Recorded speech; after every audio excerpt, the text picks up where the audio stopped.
But Alec, what do I post on the internet? Oh, we're going to go there today. We're going to go there today on another LiveTime with Alec on a deep dive on putting your why into action. Now, if you haven't watched last week's LiveTime episode, you need to go back and watch it really quick. Pause it. I'll wait. I'll still be here tomorrow. Go watch it because we talked about understanding what should be the foundation of your why, of your posts, of your content, of your message. What should be the foundation? And the answer is it's your why. It's what you do. It's your business. It's your soul. It's your passion. And once you kind of understand what it is, helping people, etc., then we get to say, what do I post online?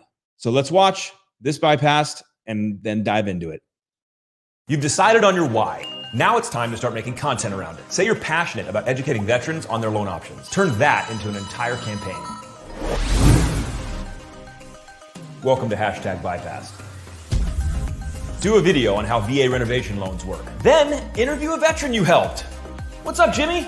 This guy hooked me up with a loan for my house in a crazy competitive market. It was sweet. Break down the financial benefits of a VA loan. Like no down payment. You're killing me.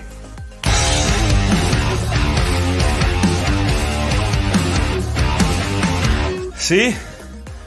No down payment. Then share a video with tips on writing a great offer letter. My dearest sir or madam. That's 4 videos right there. Attach a goal to your content, like helping 5 veterans with their process. Now you've got yourself a promising campaign. Want to know more? Well, this is one in a series, so follow whatever platform you're watching this on, and we'll make sure you don't get... All right, there it is. There is the jokes and the fun part about how to channel your why into your content strategy. What's up? I see some of you guys joining in. Say hi. If you have questions, ask. But let's unpack how to put your why into action. All right, so I use the example of veterans, but I'm not going to start there. I'm going to start with first-time home buyers. And then I'm going to unpack this whole, let's say you get jazzed about working for first-time home buyer with first-time home buyers. I know a lot of you professionals do because I talk to all the time. And it is a joy in your life when I watch you describe the effect you have on a person when you put them into their first home. It's incredible. You spend all this time with them, counseling them, credit repairing them, whatever you do, and then they get into their first home. What's up, Riddle? Awesome to see you, man. It's an incredible thing, right? So a lot of you love working with first-time home buyers. So take that passion and let's talk about what kind of content you would create. Now, remember, if you've followed along, we're doing campaigning, not posting, because posting is just like, well, for first-time home buyers, you need a good credit score. And no, that's just information. Fine. But tie your information to an objective and a goal. So let's go back to first-time home buyers. If your goal is to impact their lives, then you should make content specifically to what their fears, misconceptions, misunderstandings are going to be connected to. I would tell you that every single day, you need to be on the internet in front of those people explaining what you're passionate about, and you need to tie it into what you care about. So we're back to first-time home buyers. What should you be educating them on? And for example, when you start your video, you should be saying, hey, this is for first-time home buyers. In the content, in the questions above, the subject, hey, this is for first-time home buyers. Put it all out there. And then when it gets on, you go, hey, look, I know it's hard to buy a first home. It's daunting. It can seem overwhelming. Let's start to demystify this for you. And then just as an example, in your own brain, how many topics can you come up that first-time home buyers need to know about? Let's just think about it for a second. How many topics can you come up that first-time home buyers need to know about? Let's do the game. What kind of credit score do they need? How much down payment do first-time home buyers need? Can they get gift funds? What about down payment assistance? Should they get a VA loan, an FHA loan, or a conventional loan? What about if it's a jumbo loan? There are first-time home buyers buying with jumbo financing. What's an APR versus a rate? What's an LE versus CD? What's an inspection versus an appraisal? How long should the process take? Can you describe it for me? What should I be prepared to pay in terms of fees? What are good fees? What things can I control? What things can't I control? How do I pick a realtor? Do we need to go on for you know this? Okay, you know this. So every time you show up in front of somebody on social media, you should be clear in your message. I'm here to help first-time home buyers, and then deliver that help. They're confused. They don't know. Maybe they need to understand how to read an LE. You ever thought about that? Wouldn't that be a healthy piece of information? In fact, even in that video, you should, as you describe how to read an LE, you can turn around and say, I can help you do it. Send me your LE from your competitors, and then go in there and compete for their business. But if you don't care about first-time home buyers, and if that's not your cup of tea, then clearly that that whole ideas I just gave you is going to fall flat. If I can't see you getting jazzed to help somebody buy their first home, just getting absolutely pumped as you talk about what they need to do to prepare themselves. And by the way, don't misconstrue pumped and excitement with passion and chaotic energy. All right. You can be just as intensely focused on serving first-time home buyers, and your vibe could be serious and authentic and down to earth, or mechanical and engineer-based and factual. You don't have to be the dancing monkey on the YouTubes. You can be you explaining, but make sure you care about it. All right. So if first-time home buyers isn't your thing, I did my whole little video on bypass that you just watched on vets. Oh my gosh, there's so much veterans need to understand about how to get a home using a VA benefit. So much that you can unpack in regular bite-sized pieces. So I'm just going to spitball and give you some ideas here, but make this your own. Come to the market with your own voice and your own message. But you could do a first-time homebuyer series every single Monday. Monday could be first-time homebuyer Mondays. And you can come up with a quick 1-minute piece of information, first-time homebuyers, and I guarantee you can come up with 52 topics because you can repeat. So for example, let's say first-time homebuyer Mondays, you're talking about down payment assistance. In 5 weeks, 6 weeks, 8 weeks, 12 weeks, you can talk about down payment assistance again. You can talk about the topics again. Don't play the same video, do a new one, but you can introduce the same topic again and again, because not everybody stops their life because you put a video out. It's repetition and consistency that builds the impact. I know for a fact, I've even seen it in the view count. Some people have popped in, popped out already of my message today, but this message could be very important to them. They could be having a meltdown, or a kid could be having a meltdown and they got to go handle it, but they're going to come back and watch this later. Don't put your self-worth on vanity metrics. If it matters to you, meaning helping and impacting first-time homebuyers, and you're going to show up every freaking Monday and you're going to put a video out. And every Tuesday is going to be for veterans and you're going to put a message out for the veteran community.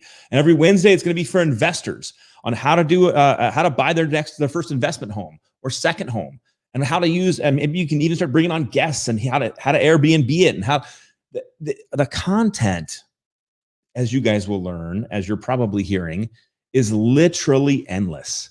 There is so much you can talk about over and over and over again. There are so many problems you are solving on a daily basis that thousands of other people have the same problem and could probably learn from what you're doing to solve XYZ problem right now. If you just pick up the camera, throw it on a tripod, and tell everybody on Mondays, hey, I just solved this for a first-time homebuyer. You feel me? But if it's not connected to what you're passionate about and why you're in this industry, it will fall flat on the people you're trying to impact. After that, you can take Thursdays and can be renovation Thursdays, and you can talk about VA renovation loans or FHA renovation loans or conventional renovation loans, and how much down do I need to make on an investment property that's a rehab so I can flip it. Do you think there are people out there that want that information? Do you think that'd be valuable information for somebody who's out there looking around? Yeah, absolutely. I'm telling you right now, if you get excited about what you do for your career, if you get excited about sharing information and education for the people around you, the people you serve, then coming up with content ideas is not complicated. Executing is where you all get messed up, isn't it? Executing your content is where you all get messed up. Because all of a sudden you're like, you're right, Alec, there's a million things to say. And I'm going to go back to first-time homebuyers. Like, I'm passionate about first-time homebuyers. There's a million things to say, a million ways to educate somebody who's a first-time homebuyer. But I can't, I'm embarrassed. I don't want to get on the camera. I don't know how I'll sound. What if people judge me? What if I say the wrong thing? And I've heard that from people who have 30 years experience, and I can say the wrong thing. You know more in your little finger about the mortgage industry than the first-time homebuyer does, who knows nothing.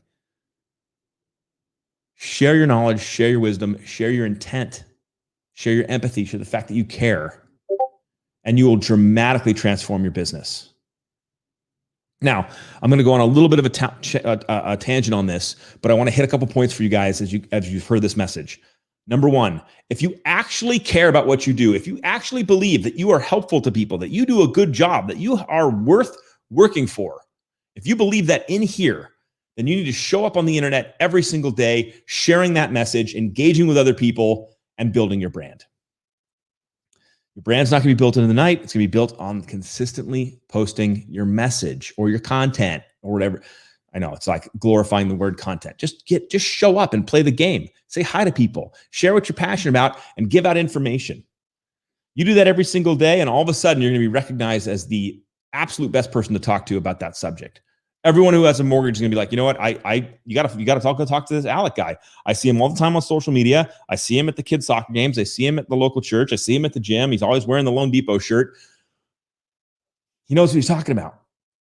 He does this thing on Mondays where he talks for first-time home buyers. He does this thing on Tuesdays where he talks about, he gives information to people want to buy their investment property. On Wednesdays, he's talking about renovation financing. I mean, this guy's everywhere. That's your opportunity. It's insane. It's insane. So once you've found your why, you know what it is in here. You know what gets you up in the morning. You know what excites you. Think of the last loan you did where you were absolutely stoked. Because I know mortgages is hard, but go with me on this. Think of the last transaction you helped somebody with that you actually went home and went like, that was incredible. Does that customer come to mind? The person's life you changed. I was just talking to a good buddy yesterday, and he was describing a loan where he did a cash out VA refinance, and he helped a woman pay off like $35,000 of credit card debt, helped her give $10,000 back to her mom that she had borrowed from her mom, cleaned the slate, lowered all of her bills entirely to zero, saved her like thousands of dollars a month, literally, in cash flow. And when he called her to tell her the news on what he could do for her and that her loan was approved, she broke down and started crying. Do you remember the last person you impacted like that? Can you remember the story of what happened? How it made you feel? That's your why. That's why you do what you do. So every time you put the camera on, when the fear comes in, I don't like how I look, I don't like how I sound, I feel uncomfortable, someone on the internet's going to think I'm lame, go back to that one person, that story, that root, that foundation, and be like, nope, this is why I do what I do, and share your message, because there's somebody else out there that you can have the exact same effect on. Isn't that worth feeling a little uncomfortable? Isn't that worth learning a new skill? Isn't that worth putting your why into action? Share your knowledge. Share your experience. Share information. Share problems that you are solving. And do it every single day. And you will look back after this period of putting yourself out there and sharing information, and you'll see the lives you impacted. You'll see your absolute career take off. And it'll never be the same again. It's not been for me. It's been incredible. Get out there. Share your message. Show them what's up. Tap into your why. And have fun along the way. I'll see you guys on the internet.